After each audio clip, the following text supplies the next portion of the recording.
আমি প্রীতি প্রামাণিক, senior occupational therapy consultant হিসেবে এখানে কর্মরত আছি।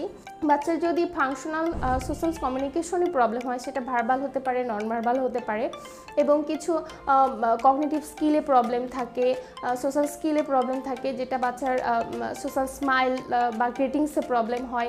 কগনিটিভ স্কিলের ক্ষেত্রে দেখা যায় সিকুয়েন্সিংয়ে প্রবলেম হচ্ছে, বাচ্চার প্রবলেম সলভিংয়ে প্রবলেম হচ্ছে, এবং পাশাপাশি কিছু বিহেভিয়ার ইস্যু আমরা দেখে থাকি। বাচ্চা হাইপার অ্যাক্টিভ থাকে, সেলফ হার্ম করতেছে, টেন্ট্রাম শো করতেছে, স্পিনিং করে, যার মাধ্যমে আমরা বুঝি যে বাচ্চার আসলে কোথাও কোনো প্রবলেম রয়েছে।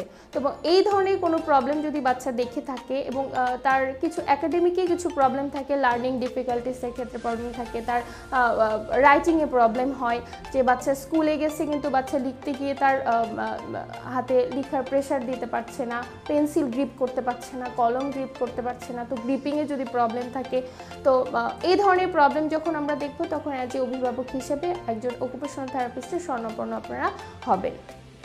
ধন্যবাদ।